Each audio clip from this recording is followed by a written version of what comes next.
그걸 져서 10가지 재앙을 애굽 땅에 내리십니다. 근데 그 10가지 재앙을 내리는 목적이 한두 가지 있습니다. 첫째는 하나님이 얼마나 심판해야 될 그 대상들을 오래 참고 오래 기다려 주시는가 하는 것을 보여주고 계십니다. 두 번째는 우리 한국 사람들은 내가 참다 언제까지 3-4번까지 참는다 그러잖아요.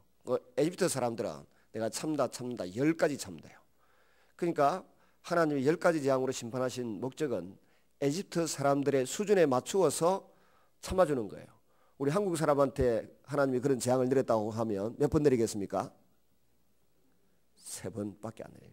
에집트 사람은 적어도 10번까지 세면서 참는 게 습관화되어 있으니까 거기에까지 하나님이 스스로 낮추시고 문화 적응을 하셨던 것입니다.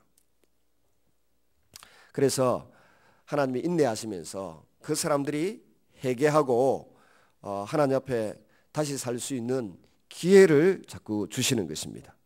베드로후서 3장 9절에도 보면 주의 약속은 즉 주님의 재림과 심판에 대한 것입니다. 어떤 사람들의 더디다고 생각하는 것 같이 더딘 것이 아니다. 오직 너희를 대하여 오래 참으사 아무도 멸망치 않고 다 회개하기에 이르기를 원하시느니라 그랬습니다. 오래 참다는 말은 원래 뜻이 오래 고통당한다는 뜻입니다. 근데 하나님이 오래 참다, 하나님이 오래 고통당한다, 영어로 long suffering이라고 되어 있는데요, 긴 고통을 의미합니다. 하나님이 긴 고통을 겪으시면서까지 하나님 6개월 동안이나 10번의 재앙을 내려가면서 고통을 겪으셔야 될 이유가 없는데 자신이 만드신 피조물이고 창조물이기 때문에 그들을 심판하고 그들을 없애버리는 것이 마음 아프셔서 그렇게 오래 참고 고통을 겪으면서 기다려주셨다는 것입니다. 그런데도 바로는 쓸데없는 자존심을 내세워서 빨리 회개하지 않습니다. 3절에 보면 내가 어느 때까지 내 앞에서 겸비치 않겠느냐, 하나님께서 바로를 향해 하시는 말씀입니다. 이 말씀에는 하나님께서 바로에게 요구하시는 것이 무엇인지 담겨져 있습니다. 그것은 빨리 하나님의 말씀을 겸손히 받아들이고 수용하라는 것입니다. 끝까지 대항해야 할 대상이 있고 하루빨리 항복해야 할 대상이 있습니다. 하나님께서는 하루빨리 항복하는 것이 좋습니다. 그러나 바로는 하나님을 향해 필요없는 자존심을 세우고 있습니다. 큰 조직이든 작은 모임이든 그곳에는 지도자가 있게 마련입니다. 만일 내가 지도자의 자리에 있다면 더욱 조심해야 합니다. 혹시 하나님을 대항하여 의미 없는 자존심을 세우고 있지 않는지 살펴보아야 합니다. 그리고 내가 누구인가를 알아야 돼요. 내가 하나님의 소유된 백성이고 하나님 필요하면 나에게 모든 걸 주실 것이다 하는 믿음을 갖고 살아야 됩니다. 제가 40을 특세하면서 매일 헌금을 하겠다고 하니까 제 아내가 그러더라. 돈이 어디 있었어? 하나님 필요하면 주시겠지 뭐 그랬더니 진주에 그 헌신예배 갔는데 기도를 해주다 보면 또 부흥회 가서 간혹 이상한 일들이 있어요. 교회에다 헌금하면 될 텐데 꼭 우리 같이 기도하러 간 장모님한테 가가지고는 봉투를 하나 건네주면서 이거는 꼭 목사님 드리라 이래가지고 주는 거예요. 또 줄 때마다 장모님이 덥석덥석 받아가 저한테 주면 될 텐데 눈치가 없어갖고 받아가 안 주고 교회 헌금하라고 안 받아. 근데 뭐 지난 주일은 그 어느 집사님이 주니까 모른 척하고 받아가고 저한테 주더라고. 알고 잘 됐다. 안 그래도 매일 헌금한다 했는데 있었어. 그거 들여다보기 10만 원 들었더라고. 그 다음에 이제 다 떨어져가네 또 더 갖고 하고 있는데 제가 마음으로 기도하죠. 하나님 곤란하지요. 그걸 기도하고 있었더니 그 진해에서 오신 그 근사님 따님이 그 근사님 올 때마다 헌금을 하시더니 가면서 뭘 주는 거예요. 그건 뭐냐 그랬더니 식사를 대접하고 싶은데 식사를 같이 할 시간도 없으신 것 같고 그러면서 뭘 주더라고. 보니까 그것도 정말 돈이 들었더라고. 그걸 할 거예요. 제가 돈 벌어가고 돈 모아가지고 뭐 하겠다는 사람도 아니니까 이게 하나님의 저는 선물인 줄로 믿습니다. 안 믿네. 여러분 태양도 하나님 우리에게 주신 선물이에요. 우리의 자녀도 하나님 우리에게 주신 선물입니다. 채소도 하나님 주신 선물이에요. 가축도 하나님 주신 선물입니다. 나일강도 하나님 주신 선물입니다. 에집트의 하나님 10가지 재앙을 통해서 없애버리는 모든 것들이 다 하나님의 선물인 줄로 믿습니다. 그런데도 그 선물을 주신 하나님을 생각 안 하는 거예요. 선물을 주신 하나님을 생각 안 하니까 하나님이 줬던 선물을 하나하나 거두어 가십니다. 마지막으로 거두어 가는 선물이 뭡니까? 장자 아들입니다. 여러분, 많은 목사님들이 설교에서 똑같은 예를 쓰던데 저도 그런 예를 마음으로 느낀 적이 종종 있었습니다. 외국에 갔다 오거나 할 때, 아니 멀리 갔다 올 때 가족들이 아빠가 뭐 선물을 하나 사오기를 기대합니다. 제가 아무리 해봐도 저 치마 두른 분들의, 우리 집에는 치마 두른 사람이 4사람이지 않습니까? 뭘 기대하는지 알 수가 있습니까? 그 속에 안 들어가 보니. 그리고 또 선물이라고 하는 게 그때 받는 순간 보이지, 그 며칠 지나고 나면 아무 의미가 없다고 다들. 근데도 그 선물을 사오라 그래서 신경이 쓰이는데, 처음에 중국 갔다 오서는 짝퉁 시계를 뭐 7,000원짜리 10,000원짜리 몽땅 사다 줬더니 좋아하더라고. 며칠 가나 그게. 또 어쨌든 머리를 쓰다 보니까 호텔에 가면은 그 실내 슬리퍼가 있어요. 비닐봉지에 들은 거. 그거 딱 갖다 주니까 우리 둘째 옛날에 혜림이 어릴 때 얼마나 좋아하는지 호텔 실내 슬리퍼. 비행기 타다 보면 비행기에서도 실내 슬리퍼를 줘요. 대한항공 마크 찍힌 거. 그거 갖다 주면 그거 좋다고 신고 팔짝팔짝 뛰어서 하니까 그걸 또 몇 년 주워다 갖다 줬다. 좀 철이 드니까 지도 이제 필리핀 갔다 오면서 한번 보니까 아니 그게 선물이 아니고 비행기에서 그냥 공짜로 주는 슬리퍼라는 걸 아는 거예요. 야간 어디 갔다 오면은 아빠가 뭐 선물 주기를 기다려요. 가방 열어가지고 식구들 들어앉아가 열어보면 막 상자를 뒤집어서 엎어 끄집어내 보면은 별게 다 들어있잖아요. 거기에 관심이 있지. 아빠가 뭐 일주일 동안 어디 가 있다가 집에 들어왔다, 여기에 대한 기쁨과 감사는 없어.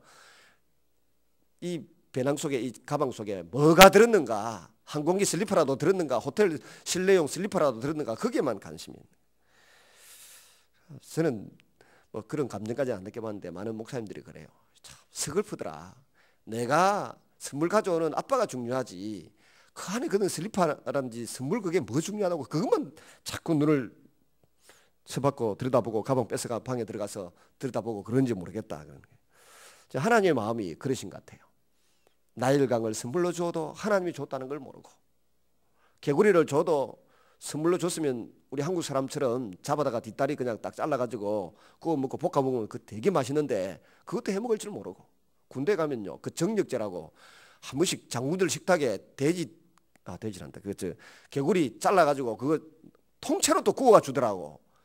우리는 그 통째로 먹는 야만인 같은 짓은 안 했는데 하여튼 통째로 그것도 장군 혹은 연대장 먹으라고 갖다 주다가 연대장이 가만히 보니까 목사님 얼굴이 피골이 삼점한데 목사님 드세요 하고 주면 난감하다고요. 그래 딱 저는 어릴 때 다리만 먹었습니다 하고 가운데 딱 잘라가 다리만 먹고 몸통은 연대장님 드세요 하고 주면 또 좋아하시더라고. 또 나는 비가 약해서 그 몸통을 안 먹고 주는데도 자기 생각이 주는 줄 알고 또 되게 좋아하시더라고.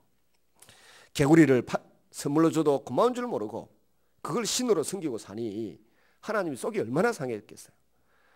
아들을 줘도 하나님이 선물로 주신 아들이라고 모르고 사니까 하나님이 맛 좀 봐라 이거죠. 그래서 10번째 재앙이 뭡니까? 그 집에 주었던 장손 가장 귀한 아들을 선물로 줘도 선물로 준 줄 모르니까 잘라버리는 거예요. 그래서 죽이는 재앙을 내리는 겁니다. 그래서 하나님이 내게 주신 것들이 뭔지를 알아야 돼요.